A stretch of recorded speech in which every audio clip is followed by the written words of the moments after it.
Hi ladies and gentlemen, I'm Archtraveler. Today I'm in also one of my good friends' studio. It's a Groundwork Architect. Interestingly, this studio is looks like it's a very small studio in Hong Kong, but actually they're international studio because they have office in Hong Kong, they have office in China, they also have office in England as well. Founded Groundwork in London back in 2007. I was teaching at Kingston University. I thought it was going to be a simple platform for radical ideas and urbanism. 2010, I returned to Hong Kong. I have to set up an office, a real one. What would I be focusing on? I knew I'm not a real estate developing kind of type of architect, that we have been concentrating most of our efforts at corporates and education projects, as well as art projects. Not be treating ourselves as architects only, interior design only, but we are also brand builders. So we have developed quite a few brands for Cafe de Goro Group, and we have rebranded Simmons bedding and the spatial experiences.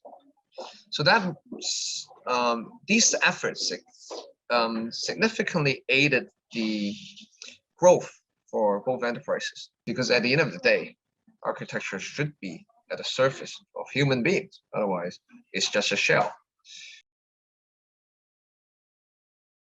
Back in 2015, I met Manfred in a funeral of our classmate in Hong Kong University. At that time, I was working for a middle-sized architectural firm for 8 years. I was it's a kind of comfort zone, but at the same time, I feel like my heart is chasing for something that is not fulfilling at that moment. So when I met Manfred at the funeral, we talked about architecture. So he invited me to his office to have a meal with my wife. After a long discussions among three of us, I should be the one to jump into the unknown challenges, and while my wife will stay behind. There's a first milestone. We were lucky to be engaged by the Alliance Primary School to build the first to their extension. And from then on, we continue challenging ourselves, pushing the limit, trying to practice humanities, and trying to demonstrate that being an architect in Hong Kong is just not like you have to do routine stuff, administrative stuff, no creativity at all. And we still believe that with our creativity, with our persistency, we can do something, we can demonstrate a new perspective of our trade. So that's how Manfred started Groundwork, exactly the reason why I joined Groundwork, and we're still practicing believing that till today. It started from the ASD place-based study project. We have started investigating children play space, and we were invited by K11 and other commercial institutions to set up some play elements and structures there. And we found that we are very much into kids as well. So we would like to dedicate ourselves to develop more play elements and play space, playscape for the kids, for their enjoyment. And we hope that we can collaborate with other peoples.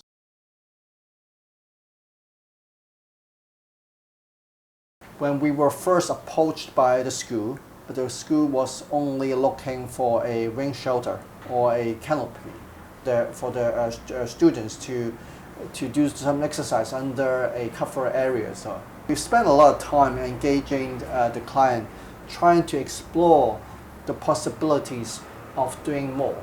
And that's why we have carried out the feasibilities at that stage and found out that the foundation limitation is really marginal. It's almost up to 98%.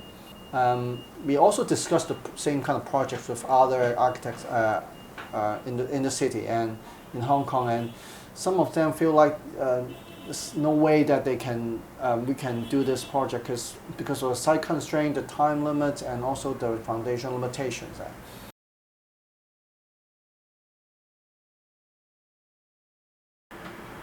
we believe that creativity can resolve something. So we and continue engaging the school, trying to demonstrate different ways to overcome the constraint that we have.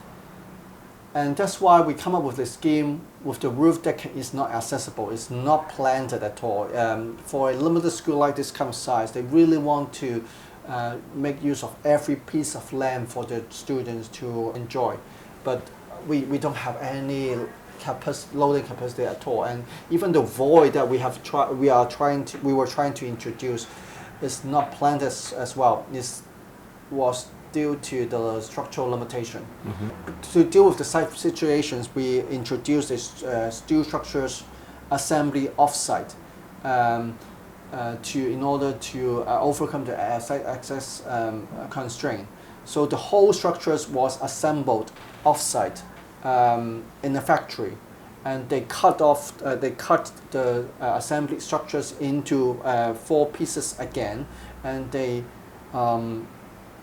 hang the whole structures over the building, dropped into the atrium there during the school days.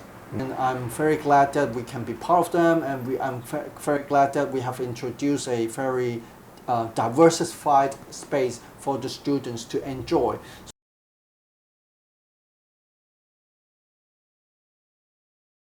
But we always believe that perhaps there is a narrow gap that we can insert our aesthetics pursuits into the equation. So I called it that 2%, right? So as you said, a C-shaped dumbbell building, and it's going to be a focal point for the entire school. Our first response was to create a box, because that's a music hall, and that's the only place that allows it to be a music hall. So we lifted it up, liberating the ground floor and more like the 3rd floor to be a playground for the kids. What if I flip the whole building and having the entire curvy tectonic expression? When they were looking at the roof, at least they see something that is quite aesthetically pleasing.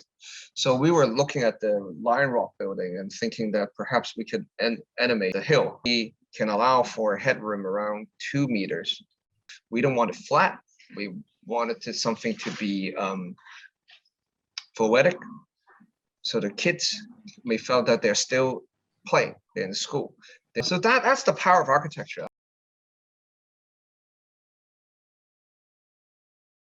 Six months ago, when we were commissioned for a tower building for a very famous, esteemed furniture company in China called CBD. The whole building is very green. It has 2 skins. The first skins allowed us to make this building very beautiful. Our 2% of our aesthetic inputs. It is also a shading devices for allowing the building to be quite cool, and to funnel fresh air between the skins. That's why the building's first skin is there. Not only because it's a green feature and 2% of us, it's also embodying the spirit of the corporate. We have to encapsulate that essence, that spirit, with something beyond a regular building, liberating the entire 1st floor for the public. So the public can also be part of the fun. They can also go up to the 6th floor, the podium level, where they can also enjoy the view of Pingshan, and they can go up to 24th floor, looking at the entire city. So it is not only a building for our workers that we're designing for, but it is also a building for the public. We call it the urban oasis.